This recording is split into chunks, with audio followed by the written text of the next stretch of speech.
नमस्कार, मनी गुरु के इस खास पेशकश में आप सभी का स्वागत है। मैं हूं स्वाति रायना। कई लोग अपनी मेहनत की गाढ़ी कमाई यूं ही बैंक खाते में पड़े रहने देते हैं। कई बार छोटी छोटी जरूरतों या फिर इमरजेंसी के लिए हम बैंक में ये रकम रखते हैं। सेविंग्स खाते पर आपको मालूम होगा, इस पर पड़ी रकम में महज 3.5 से 4% का ब्याज आपको मिलता है। इससे बेहतर है कि अगर आप छोटी अवधि के लिए ही पैसे रखना चाहते हैं कहीं पर, तो बचत खाते में पड़ी रकम सही जगह पर निवेश करें तो बेहतर ब्याज के साथ अच्छा मुनाफा कमा सकते हैं। तो आज हम जानेंगे कि छोटी अवधि के लिए इन्वेस्टमेंट के क्या है आपके लिए विकल्प, कैसे पाई पाई से आप कर सकते हैं कमाई। इस पर करने वाले हैं खास चर्चा। हमारे साथ है दो experts, Chintan Haria, head investment, ICICI Pru, AMC, और Kshitij Mahajan, CEO, complete circle wealth. Kshitij और चिंतन, आप दोनों का ही बहुत स्वागत हम करते हैं मनी गुरु के आज के इस खास कार्यक्रम में हमारे साथ इस चर्चा में शामिल होने के लिए। चिंतन, सबसे पहले ये काफी ज्यादा चर्चा करने वाली बात ये है, और आप भी अपने अनुभव से बताइएगा, जो आपने स्टडी किया है निवेशकों के इस बिहेवियर को, कितने जो लोग हैं, प्रतिशत लोग हैं, अगर प्रतिशत भी ना हम समझे, या अप्रोक्सीमेटली कितने ऐसे लोग हैं जो अभी भी अपने जो गाढ़ी कमाई होती है, जो वो कमाते हैं, उसको अभी भी बैंक में ही पड़े रहना देते हैं, बशर्ते कि वो कहीं पर जाके निवेश कर दें उसे। तो भारत में जो छोटे निवेशकों की तादाद है वो काफी बड़ी है, और ज्यादातर हमने देखा है कि इन निवेशकों का पैसा आमतौर पर आइडल लाई करता है, वो कहीं पे निवेश नहीं होता। अच्छी बात यह है कि पिछले 10 सालों से ये रुझान चेंज हो रहा है, और निवेशकों का जो इन्वेस्टमेंट के तरफ अंडरस्टैंडिंग है वो काफी बढ़ चुका है। पर आज भी बहुत सारा पैसा ऐसे ही आइडल रह रहा है, उसमें कोई दो राय नहीं है। बिल्कुल सही बोला आपने, और ये चिंता तो इससे भी जग जाहिर हो गई थी जब हमने इतना बड़ा आंकड़ा देखा था अनक्लेम्ड डिपॉजिट्स का बैंकों में। हालांकि वो थोड़ा मुद्दा अलग जरूर है, लेकिन यही छोटी छोटी वजहें बड़ी अनक्लेम्ड मनी का भी एक बहुत बड़ा जरिया बन जाती हैं। इसलिए मकसद यही है कहना कि जो आप पैसा अपनी छोटी जरूरतों के लिए रखते हैं, उसको बैंक में रखना ज्यादा एडवाइजेबल नहीं है। ऐसा क्यों क्षितिज?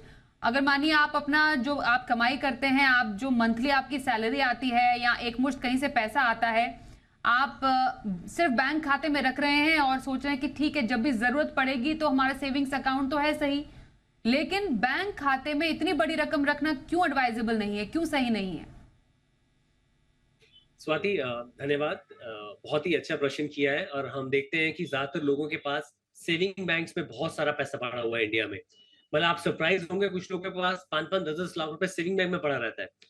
देखिए, आपको ये डिसाइड करना है कि आपको पैसे की कब जरूरत आने वाली है। उस हिसाब से आप उस पैसे को स्मार्टली इन्वेस्ट कर सकते हैं। अगर आज आपको बैंक 3-3.5% दे रहा है, कैसे उसमें आप 1-1.5-2% या उससे डबल रिटर्न ले सकते हैं without any much of risk. They are different categories, depend करता है कि किस टाइम फ्रेम के लिए आप इन्वेस्ट करना चाहते हैं, उस हिसाब से कैटेगरीज अवेलेबल है। यहाँ तक कि काफी बिजनेसमैन करंट अकाउंट में बहुत पैसा डाल के रखते हैं। आप करंट अकाउंट में आप देखिए, आपने सेविंग की बात करी है स्वाति, वहां तो फिर भी चलो 3-3.5% इंटरेस्ट मिलता है। करंट अकाउंट में तो इंटरेस्ट मिलता ही नहीं है। काफी लोगों को लगता है कंफर्टेबल है, मेरा अगर सेविंग बैंक में पैसा पड़ा हुआ है तो इजिली अवेलेबल है, अभी मुझे उसकी जरूरत है, मैं आराम से उसे विड्रॉ कर सकता हूँ। पर बहुत सारे ऐसे म्यूचुअल फंड में विकल्प है जहां पे आप जब भी चाहें एक दिन के अंदर आप अपने पैसे विड्रॉ कर सकते हैं और बिना कोई एग्जिट लोड दिए। और वहां पे आपको 1 से लेके 2.5-3% तक ज्यादा रिटर्न मिलता है, डिपेंडिंग ऑन आप कितने टाइम फ्रेम के लिए इन्वेस्ट कर रहे हैं। जैसे कि ओवरनाइट फंड्स हैं, 1 हफ्ते तक इन्वेस्ट करना है, और डिफरेंट डिफरेंट कैटेगरी है, लिक्विड फंड, आर्बिट्राज फंड्स हैं। तो डिपेंड करता है आपका होराइजन क्या है, और आप उसी पैसे से, मान लीजिए किसी ने 1 लाख रुपए लगाया और 3,000 इंटरेस्ट आ रहा है, और आप थोड़ा स्मार्टली उसे इन्वेस्ट करें तो उसका 5,000 इंटरेस्ट भी आ सकता है, और उतना ही सेफ इंटरेस्ट आ सकता है। So although there is no safety and return जो गारंटेड है म्यूचुअल फंड में, बट देखा गया है कि on an average liquid funds हो गए आपके, आर्बिट्राज फंड्स हो गए आपके, या फिर इस कैटेगरी के जो शॉर्ट टर्म पार्किंग फंड हो गए आपके, वो फिर भी कुछ हद तक बेटर है सेफ्टी रिटर्न्स में। दोनों मैट्रिक्स पे बेटर है। सो जो एक मिथ है लोगों का कि बैंक में पैसा जो है मेरा पड़ा हुआ है तो मैं कभी भी उसको यूज कर सकता हूँ, उस मिथ से ऊपर उठना पड़ेगा सबको, और अपने रिटर्न्स को और बेटर करना पड़ेगा, ताकि जो भी इन्वेस्टमेंट्स आपके पास है वो आपके लिए बेटर यील्डिंग हो। बिल्कुल सही बोला आपने। और कुछ विकल्पों की आपने चर्चा की यहाँ पर। लिक्विड फंड्स हो गए या डेट कैटेगरी के ही अल्ट्रा शॉर्ट ड्यूरेशन हो गए, ओवरनाइट फंड हो गए। हम तो ये कहते हैं कि जो ज्यादातर जो लोग हैं जो ट्रेडिशनल इन्वेस्टमेंट में भरोसा रखते हैं, वो सोचते हैं कि मेरे पास पैसा आया, चलो इसकी बैंक एफडी कर दी जाए। चिंतन, क्योंकि ये इस पर चर्चा इसलिए जरूरी हो जाती है क्योंकि पिछले कुछ समय में जो हमने ब्याज दरों का बढ़ता हुआ दौर देखा है, बैंक एफडीज में काफी अच्छा रिटर्न और ब्याज जो है वो बैंक्स भी दे रहे हैं अपने ग्राहकों को। तो लोग सोचते हैं कि छोटी अवधि में बैंक एफडी में पैसा रखना शायद उनके लिए ज्यादा कारगर है। बैंक एफडी में पैसा छोटी अवधि के लिए रखना आपके लिहाज से, मानिए किसी को साल भर तक के लिए पैसा रखना है, वो कितना आप सही मानते हैं और कितना उसमें किसी एक निवेशक को रिटर्न मिल जाता है?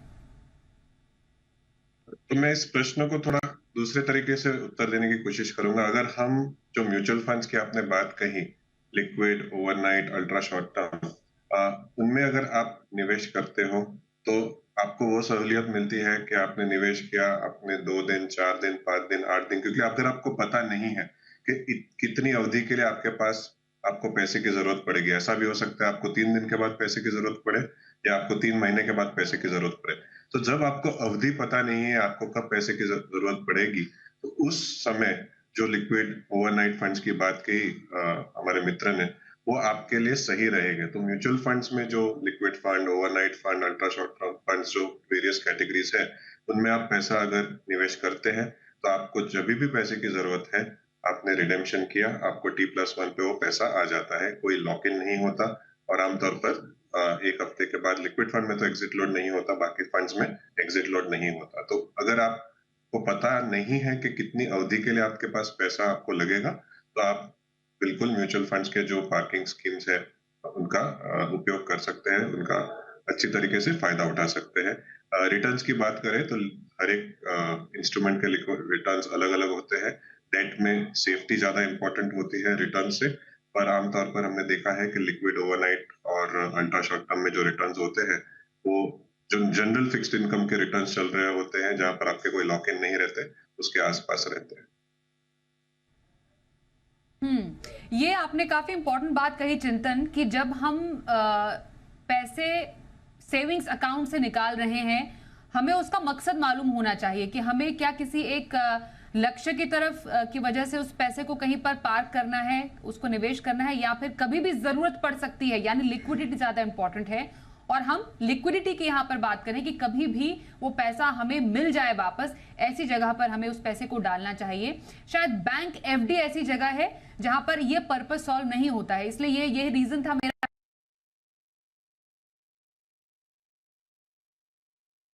का जिक्र चिंतन आपने भी किया और क्षितिज आपने भी किया। एक एक करके हम बाकी इंस्ट्रूमेंट्स का भी जिक्र करेंगे, क्योंकि बहुत ही शॉर्ट अवधि में या शॉर्ट मैच्योरिटी के जो फंड्स होते हैं उसमें अल्ट्रा शॉर्ट ड्यूरेशन फंड्स भी माने जाते हैं। आजकल के टाइम में अगर बहुत ही कम समय के लिए किसी को अपना पैसा पार्क करना है डेट फंड में, तो बाकी तमाम विकल्पों से अल्ट्रा शॉर्ट ड्यूरेशन फंड कैसे आपको लगते हैं? स्वाति, अगर आप देखें, मैं इसको डिवाइड करूंगा कि कितने टेनर के लिए आप फंड पार्क करना चाहते हैं। देखिए, अगर आप 1 हफ्ते के लिए फंड पार्क करना चाहते हैं तो ओवरनाइट फंड एक राइट कैटेगरी है, क्योंकि लिक्विड फंड अगर आपने फिजिकल फॉर्म में लिया हुआ है तो उसके अंदर एग्जिट लोड है 1 वीक का। डजंट मेक सेंस कि आप इन्वेस्ट करें और 1 हफ्ते के अंदर एग्जिट लोड देकर आपको पैसा चाहिए। 1 हफ्ते से लेके आप 2 महीने तक अगर इन्वेस्टमेंट करना चाहते हो तो लिक्विड फंड ही सही कैटेगरी है। 2 महीने के ऊपर आपके पास 2 ऑप्शन आती हैं आर्बिट्राज की, और जैसे आपने बताया अपना ultra short term fund category आती है। अब ultra short term fund category उन सब लोगों के लिए या उनके उस गोल के लिए बेटर है जहां पे उनके पास 3 से 6 महीने का पैसा है, ये 2 महीने से ऊपर का पैसा है, जहां पे वो देख सकते हैं डिपेंडिंग ऑन किस फंड की मैच्योरिटी कितनी है। बिकॉज आज किसी भी फंड में इन्वेस्ट करते हैं उसमें मार्क टू मार्केट रिस्क नहीं हो, इसके लिए आप उसकी मैच्योरिटी के हिसाब से अपनी मैच्योरिटी रखें। अगर किसी फंड की मैच्योरिटी 1.5 साल है और आपको हॉराइजन जो है वो 3 महीने का है पार्क करने का, तो वो मैच नहीं कर रहा है। कल को खुदा ना खास्ता किसी कारण से किसी वर्ष से इंटरेस्ट रेट बढ़ते हैं तो आपको नेगेटिव रिटर्न्स या कम रिटर्न्स मिल सकते हैं। उस केस में जरूरी है कि आप हमेशा अपनी पार्किंग ऑफ फंड को फंड की मैच्योरिटी के हिसाब से मैप करें। So ultra short term fund category आती है जहां पे कोई भी इन्वेस्टर जो है वो 2 से 3 महीने से शुरू होके 6 से लेके 8 महीने तक या साल तक पैसा इन्वेस्ट करना चाहता है, वो कैटेगरी आती है अल्ट्रा शॉर्ट टर्म फंड की। जहां पे उसको ये पता है कि मेरे को इतने टेनर के लिए पैसे की जरूरत नहीं पड़ेगी, तो ये मेरे पास एक्सेस में पड़ा हुआ है और ये पैसा मैं सेविंग में जहां पे 3-3.5% जनरेट कर रहा हूँ, वहीं पे मैं अल्ट्रा शॉर्ट टर्म में 4.5 से 5.5% जनरेट कर सकता हूँ, डिपेंडिंग ऑन आप कब एंटर कर रहे हैं। सो एंड अगेन कोई लॉकिंग नहीं है। अगर आप शॉर्ट टर्म एफडीज करते हैं या डिपॉजिट्स करते हैं तो उसमें 1% का एग्जिट लोड रहता है अगर आप उससे पहले विड्रॉ करते हैं, पर अल्ट्रा शॉर्ट टर्म फंड में कोई लॉकिंग नहीं है, कोई एग्जिट लोड नहीं है। अब जब चाहे T+1 में आपके अकाउंट में सुबह मॉर्निंग में पैसा वापस आ सकता है। तो ये एक अच्छी कैटेगरी है। इसमें भी टू बी मोर सेफर, अगर आप 100% AAA पेपर्स में जाएं तो वो और भी बेटर होगा। जो क्लाइंट्स ये देख रहे हैं एपिसोड, तो उनके लिए और भी बेटर होगा कि और सेफ्टी मेजर्स लें और 100% AAA पोर्टफोलियोज को ऑप्ट करें। बिल्कुल। क्षितिज ने जो बात कही अल्ट्रा शॉर्ट ड्यूरेशन फंड की, डेट में ही एक और कैटेगरी है चिंतन, जिसको लिक्विड फंड कहते हैं, और वो उसी गोल को एड्रेस करता है जो जिसका हमने जिक्र किया, लिक्विडिटी कितनी जल्दी है। लिक्विड में भी जब हम लिक्विड फंड की बात करते हैं तो वो एक्टिव स्ट्रैटेजी हो गई, और अब इसमें एक पैसिव स्ट्रैटेजी भी है जिसको हम लिक्विड ईटीएफ्स कहते हैं। मैं आपसे पहले समझना चाहती हूं कि लिक्विड ईटीएफ क्या ये कॉन्सेप्ट है छोटी अवधि में जो आपकी रकम है उसको निवेश करने का, और ये लिक्विड ईटीएफ सामान्य ईटीएफ की तरह ही काम करते हैं, क्या इसकी खासियत है? और किसी का जो बैंक में पैसा पड़ा हुआ है वो एक एक्टिव फंड में ना डालकर एक ईटीएफ में क्यों डाले, वो भी लिक्विड ईटीएफ में? तो पहले मैंने और मेरे मित्र ने दोनों ने T+1 की बात कही, तो मैं सिर्फ इतना कहना चाहूंगा, T+1 यानी अगर आपने आज एक वर्किंग डे पे पैसा रिडीम करने के लिए दिया या फिर पैसा निकालने के लिए दिया, तो T+1 यानी कि नेक्स्ट वर्किंग डे पे आपको पैसा आ जाता है, उसे T+1 कहा जाता है। आपने जो लिक्विड ईटीएफ की बात कही, as an instrument liquid ETF Bharat में पिछले 20 सालों से है। हमने भी सितंबर 2018 में अराउंड ये लिक्विड ईटीएफ लॉन्च किया था। लिक्विड ईटीएफ एक ऐसा जरिया है, जो लोग इक्विटी में ट्रेडिंग करते हैं या जो लोग डेरिवेटिव यानी कि वायदे के बाजार में ट्रेडिंग करते हैं, उनके लिए काफी उपयुक्त है पार्किंग के लिए। लिक्विड ईटीएफ, जैसे कि आपने कहा, लिक्विड फंड और लिक्विड ईटीएफ। लिक्विड फंड उन लोगों के लिए जिनको म्यूचुअल फंड में निवेश करना है, ultra short term liquid fund.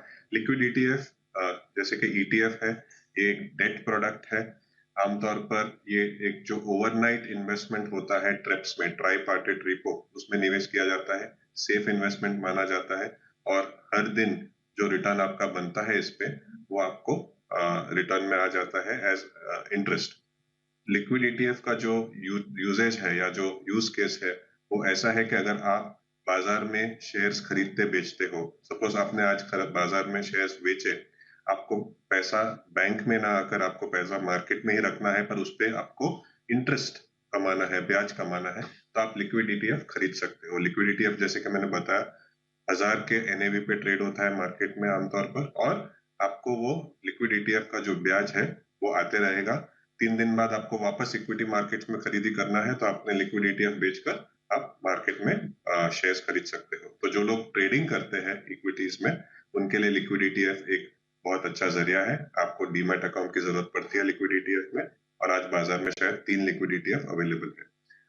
दूसरा जो एक यूज केस है वो ऐसा है कि अगर आप डेरिवेटिव्स ट्रेडिंग करते हैं, फ्यूचर्स ऑप्शंस में ट्रेडिंग करते हैं, तो आपको मार्जिन की रिक्वायरमेंट होती है। तो जो डेरिवेटिव मार्जिन होता है, उसके लिए भी हमने देखा है कि बहुत सारे जो एचएनआईस है वो लिक्विड ईटीएफ में निवेश करके वो लिक्विड ईटीएफ को एक्सचेंज में मार्जिन के तौर पर देते हैं, और एक्सचेंज इसे मान्यता देती है मार्जिन के तौर पर। तो आपको जो मार्जिन रिक्वायरमेंट्स है वो आसानी से आप एक्सचेंज में देके, और उसके ऊपर जो ब्याज है वो भी आप कमा सकते हैं। तो ये जो 2 यूज केस है, उसके वजह से लिक्विड ईटीएफ काफी पॉपुलर है भारत में। करीबन 8000 से 9000 करोड़ की इंडस्ट्री की इसमें एयूएम है, एसेट्स अंडर मैनेजमेंट। चिंतन, आपकी बात से ही जुड़ा हुआ मैं एक प्रश्न जानना चाह रही थी। आपने कहा जो ट्रेडर्स हैं उनके लिए काफी ज्यादा लिक्विड ईटीएफ एक बहुत ही अच्छा इंस्ट्रूमेंट है। जो एक रिटेल इन्वेस्टर है, जो म्यूचुअल फंड खरीद बिक्री कर रहे हैं, जिनके पास इनफैक्ट जिनके पास बैंक अकाउंट में आइडल पैसा पड़ा है, उनके लिए भी लिक्विड ईटीएफ उतना ही कारगर है जितना एक ट्रेडर के लिए, वो भी इसका इस्तेमाल कर सकते हैं as compare to liquid fund. तो जो लोग बैंक में पैसा पड़ा है या आपको निवेश करना है, आप बिल्कुल लिक्विड ईटीएफ में भी पैसा लगा सकते हैं, पर उन लोगों के लिए लिक्विड फंड या लिक्विड ईटीएफ उसमें ज्यादा फर्क नहीं पड़ेगा। सिर्फ उतना कि लिक्विड फंड में आपको, जैसे कि हमारे मित्र ने कहा, कि उसमें एग्जिट लोड होते हैं, लिक्विड ईटीएफ में एग्जिट लोड नहीं होता। आपने आज खरीदा, आप कल बेच सकते हो और आपको T+1 पे पैसा आ जाता है। तो दोनों ही तरीके से अगर हम देखें तो लिक्विड ईटीएफ एक अच्छा जरिया है जहां पर आप आपका जो इन्वेस्टमेंट है, जो सेविंग्स है, उसे टेम्पररली पार्क कर सकते हैं और जब भी आपको जरूरत पड़ी, आपने आज रिडेम्पशन किया या एक्सचेंज पे बेचा, बाजार में जो 9:15 से 3:30 तक का जो ट्रेडिंग आवर्स होता है उसमें आपने बेचा, आपको वो पैसा दूसरे दिन मिल जाता है और जो इंटरेस्ट कंपोनेंट है वो पूरा अक्यूमुलेट होके महीने के अंत में आपको आपके बैंक अकाउंट में आ जाता है। तो कैसे आप अपने बैंक में पड़ा पैसा कहीं ऐसी जगह निवेश कर सकते हैं जहां पर आपको लिक्विडिटी के साथ कुछ उससे कमाई भी हो, इस पर हम कर रहे हैं खास चर्चा। आईसीआईसीआई प्रूडेंशियल से हमारे साथ चिंतन हरिया है और साथ ही हमारे साथ है क्षितिज महाजन कंप्लीट सर्कल वेल्थ से, इनसे कर रहे हैं खास चर्चा। क्षितिज, जो चर्चा हम ब्रेक से पहले चिंतन से भी कर रहे थे, लिक्विड ईटीएफ्स की बात कर रहे थे, चाहे वो ब्रोकर हो या फिर जो एक रिटेल इन्वेस्टर हो, उन दोनों के लिए एक बेहतरीन जरिया है लिक्विडिटी के साथ कुछ कमाई करने का, उस पैसे का जो कि वैसे भी आपके बैंक अकाउंट में पड़ा रहता शायद। लेकिन जब हम यहाँ पर एडवांटेज की बात करें, या एक वन स्टेप अप जो एडवांटेज की as oppose to liquid fund हो, क्या कॉस्ट इफेक्टिवनेस एक बहुत बड़ा फैक्टर हो सकता है लिक्विड ईटीएफ्स के लिए as far as return is also concern? क्योंकि कॉस्ट इफेक्टिव अगर होगा, कम लागत होगी, तो रिटर्न भी थोड़ा हायर मिलेगा लिक्विड ईटीएफ्स में अगर हम उसकी तुलना करते हैं लिक्विड फंड से। इनफैक्ट स्वाति, कॉस्ट ही नहीं, ईज ऑफ ट्रांजैक्शन भी एक बहुत इंपॉर्टेंट पॉइंट है। जिन लोगों के पास डीमैट अकाउंट है उनके लिए फिर भी एक चीज वायबल बनती है कि दैट वो लिक्विड ईटीएफ बाय करे। पर जो लोग ग्रेजुएट कर रहे हैं अभी बैंक अकाउंट से म्यूचुअल फंड की तरफ और डीमैट अकाउंट्स नहीं है, उनके लिए वायबल नहीं है, बिकॉज उसके लिए डीमैट अकाउंट अलग से खोलना पड़ेगा। कुछ फंड्स की कॉस्ट जो आपके प्लान्स में लिक्विड ईटीएफ से, इनफैक्ट रेगुलर प्लान्स की कॉस्ट जो अपना फिजिकल हम लिक्विड फंड्स की कॉस्ट कह रहे हैं वो कम है। So you know it's technology wise it's a very good step for brokers, for daily traders. But जो नए क्लाइंट्स आ रहे हैं उनको ये चीज थोड़ा देखनी पड़ेगी कि उनके पास डीमैट अकाउंट है कि नहीं है, how the ease of transaction is, कितना आसान है ट्रांजेक्ट करना। बिकॉज एक चीज समझने की ये भी बात है कि दैट आप दोनों जगह आपको ऑनलाइन फैसिलिटी है करने की। आज म्यूचुअल फंड भी आप ऑनलाइन रिडीम कर सकते हो और बाय कर सकते हो, और सेम आप लिक्विड ईटीएफ के साथ तो कर ही सकते हैं बिकॉज वो तो एक्सचेंज पे अवेलेबल है। सो प्रोज एंड कॉन्स हैं, बट एक चीज बड़ी क्लियर है, इफ डीमैट अकाउंट नहीं है तो आपके लिए फिजिकल लिक्विड फंड बेटर है। सिर्फ लिक्विड ईटीएफ के लिए डीमैट अकाउंट खुलवाने का मतलब नहीं बनता है, आप एक्स्ट्रा कॉस्ट बेयर करेंगे। दूसरा, कुछ लिक्विड फंड्स की कॉस्ट लिक्विड ईटीएफ से अभी कम है, ऑप्शंस अभी कम है लिक्विड ईटीएफ में, बट यस, लेट्स से आपके पास एक हफ्ते से कम का पैसा है और आप ओवरनाइट फंड की जगह लिक्विड फंड में डालना चाहते हैं तो लिक्विड ईटीएफ ले सकते हैं, बिकॉज नॉर्मल लिक्विड फंड में आपका एग्जिट लोड है एक हफ्ते का। सो कुछ पॉइंट्स पे ये गेन करता है लिक्विड फंड और कुछ पॉइंट पे लिक्विड ईटीएफ करता है, बट ऑप्शंस कम है लिक्विड ईटीएफ की। हमारे पास 3 ही फंड्स हैं आज की डेट में, जबकि लिक्विड फंड की बहुत सारी ऑप्शंस अवेलेबल है मार्केट में। सो वो एक गैप है। I think with time we'll have more players और मैन्युफैक्चरर्स लेके आएंगे लिक्विड ईटीएफ्स को और इसे और सिंप्लीफाई करेंगे। और बिकॉज जब से T+1 का आपका रिडम्पशन हुआ है तब से in terms of money in cash करने का तो कोई इशू है ही नहीं है। सो ये कुछ प्रोज एंड कॉन्स हैं जो दोनों तरफ आप देख सकते हैं। बिल्कुल चिंतन, रिटर्न पोटेंशियल कितना है, मतलब अगर हम लिक्विड फंड की बात करें, लेकिन फिर भी जहां पर लिक्विडिटी की बात आती है तो आप लिक्विडिटी के पर्सपेक्टिव से ज़्यादा सोचते हैं, लेकिन क्योंकि यहाँ पर डबल बेनिफिट की हम बात करें कि आपके पास लिक्विडिटी भी है और आपके पैसे से कमाई का मौका भी है, कुछ रिटर्न कमाने का भी मौका है जितने भी समय के लिए आप पैसा पार्क कर रहे हैं अपना, तो एक लिक्विड फंड का रिटर्न पोटेंशियल पिछले कुछ समय का कैसा रहा है? स्वाति, देखिए जब रेट कट्स हो रहे थे उस समय लिक्विड का सॉरी ये चिंतन से, सॉरी क्षितिज, ये क्वेश्चन एक्चुअली चिंतन से मेरा था। नहीं, बट क्षितिज जी आप कंटिन्यू कीजिए, आप बहुत सही तरीके से कंटिन्यू करिए प्लीज। Thank you. नहीं चिंतन कोई बात नहीं, आप करें। ओके तो जैसे कि हम रिटर्न्स की, अगर हम रिटर्न्स की बात करें तो लिक्विड ईटीएफ जो ओवरनाइट मार्केट में जो रेट्स होता है उसमें निवेश करता है। तो जो भी ओवरनाइट रेट होते हैं उसमें निवेश होने के कारण अगर हम बाजार में जो जनरल इंटरेस्ट रेट्स की बात करें उसके आसपास रिटर्न्स बनते हैं लिक्विड के। और अगर इन निवेशकों को रिटर्न्स देखना है तो वो वेबसाइट पे जाके पिछले रिटर्न्स देख सकते हैं। पर पिछले रिटर्न्स आगे रिटर्न्स होंगे ऐसा नहीं है, पर जो भी बाजार में इंटरेस्ट रेट्स होते हैं उसके आसपास आपको लिक्विड फंड्स में इंटरेस्ट रेट मिलते हैं और जो डेली बेसिस पे अक्रू होता है महीने के अंत में आपको एक साथ वो पे आउट होके आपके बैंक अकाउंट में आ जाता है। क्षितिज जी, अगर आपको कुछ ऐड करना हो तो। Thank you. Kshitij, please go on. से बताया, having said that, of late returns आपके 0.5 to 1% ज्यादा हैं आज भी बैंक डिपॉजिट से लिक्विड फंड्स के। बट आप वहीं आपका जैसे देखिए, हमारा पर्पस ये नहीं है कि हम लोगों को बोले कि लिक्विड फंड में आए। उनका टेनर क्या है इन्वेस्टमेंट्स का, बार बार यही बात हो रही है। अगर आपको पैसे की जरूरत 5 से 8 महीने तक नहीं चाहिए तो आप ultra short term fund category ले सकते हैं, और या फिर आर्बिट्राज फंड कैटेगरी ले सकते हैं जिसका टैक्सेशन इक्विटी जैसा होता है। स्वाति, वहां पे आपको आज की डेट में पोस्ट टैक्स 5-5.5% रिटर्न आ रहा है। तो जहां 3.5 मिल रहा है वहां 5.5 मिल रहा है। सो हमें हर चीज लिक्विड में नहीं लेनी है। जो एक हफ्ते तक का पैसा है वो हम अल्ट्रा शॉर्ट, वो हम मनी ओवरनाइट फंड्स में डाल सकते हैं या लिक्विड ईटीएफ में डाल सकते हैं। का साल तक का पैसा हम अल्ट्रा शॉर्ट टर्म फंड या मनी मार्केट फंड में डाल सकते हैं। और साथ में अगर एक और कैटेगरी आती है आर्बिट्राज फंड, अगेन इसका टैक्सेशन का सिर्फ फर्क है विज़ अल्ट्रा शॉर्ट टर्म का। इसको इक्विटी ट्रीटमेंट मिलता है टैक्सेशन के हिसाब से, तो ये टैक्स एफिशिएंट होता है थोड़ा सा, क्योंकि शॉर्ट टर्म इसमें 15% लगता है। तो ये बास्केट आप पूरी बना के डिपेंडिंग ऑन क्या रिटर्न आपको एग्जैक्टली मिल रहा है, तो आप उसके अंदर 1 से 2.5% का फर्क लेके आ सकते हैं विज़ योर सेविंग बैंक अकाउंट। और करंट अकाउंट से तो आप जो भी ऊपर ले रहे हैं वो ले ही रहे हैं, क्योंकि करंट अकाउंट में आपको 0 रेट ऑफ इंटरेस्ट मिल रहा है। बिल्कुल। तो कुल मिलाकर अगर छोटी, बहुत ही छोटी अवधि के लिए पैसे कहीं पर निवेश करने की बात आती है तो आज के समय में आपके पास बहुत विकल्प हैं। स्मॉल सेविंग स्कीम में भी जो सरकारी स्कीम है, मतलब जब हम एफडी की बात कर रहे हैं या फिर एक्टिव फंड्स की बात कर रहे हैं, या पैसिव में भी अब नए विकल्प आप सबके लिए खुल गए हैं छोटी अवधि के लिए पैसे निवेश करने के। बस आपको क्लियर होना जरूरी है कि आप किस मकसद से इस पैसे को निवेश कर रहे हैं। और इसी पर चर्चा की और खासियत बताई इसकी चिंतन आपने। और क्षितिज, आपका भी बहुत धन्यवाद मनी गुरु में इस चर्चा में शामिल होने के लिए।